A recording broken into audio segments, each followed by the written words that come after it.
Rajkot Vadaliya fruits પરિવાર સાથે 6.90 કરોડની છેતરપિંડી, એક આરોપી ઝડપાયો. તમે જોઈ રહેશો રિપોર્ટ.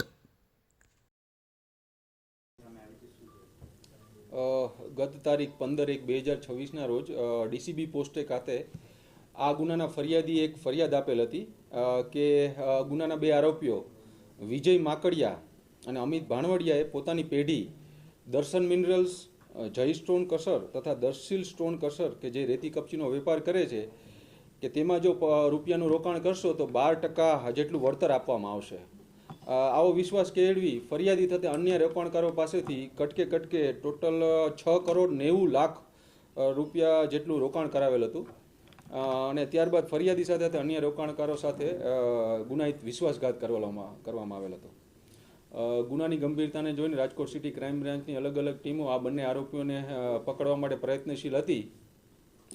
ત્યારબાદ આ ગુનાના એક આરોપી અમિત ભાણવડિયાને પકડવામાં આવેલ છે. હાલ આ આરોપીઓ સામે ડીસીબી પોસ્ટેમાં જ બીએનએસ કલમ 316(5) અને 54 તેમજ જીપીઆઈડીની કલમ 3(4) અંતર્ગત ગુનો નોંધી અને હાલ આ આરોપી અમિત ભાણવડિયાને નામદાર કોર્ટમાં રિમાન્ડ અર્થે રજૂ કરવામાં આવેલ છે. અમારી જાહેર જનતાને અપીલ છે કે આ બંને આરોપીઓ કે આવા બીજા કોઈ અન્ય આરોપીઓએ કોઈ ડિપોઝિટના નામે કે રોકાણ કરવાના નામે કોઈ પાસેથી પૈસા લીધેલા હોય કે રૂપિયાનું રોકાણ કરાવેલું હોય અને ત્યારબાદ ચીટિંગ કરેલ હોય તો રાજકોટ સિટી ક્રાઇમ બ્રાન્ચનો સંપર્ક કરવો. સર, પોલીસની જે પ્રાથમિક તપાસ છે એમાં કેટલા રોકાણકારો છે જે આ છેતરપિંડીનો ભોગ બનવાનો?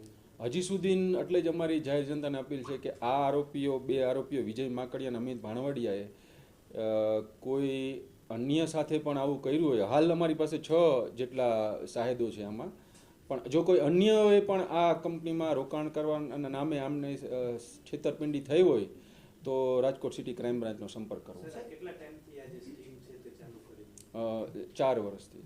સાહેબ, અમિત ભાણવડિયા છે એની ચર્ચા પણ એવી છે કે 1100 કરોડનું રાજકોટમાંથી તેને કર્યું છે. આવા કોઈ ફરિયાદી મળ્યા છે હજુ સુધી?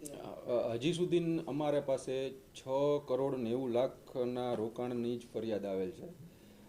એટલે કોઈ એવા બીજા હોય તો અમારો ખાસ સંપર્ક કરવો.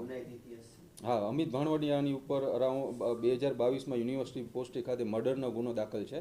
આ ઉપરાંત ડીસીબી પોસ્ટેમાં જુગાર તથા બીજા અન્ય પોલીસ સ્ટેશનમાં મારામારી અને પ્રોહિબિશનના અંતર્ગત ગુના દાખલ છે.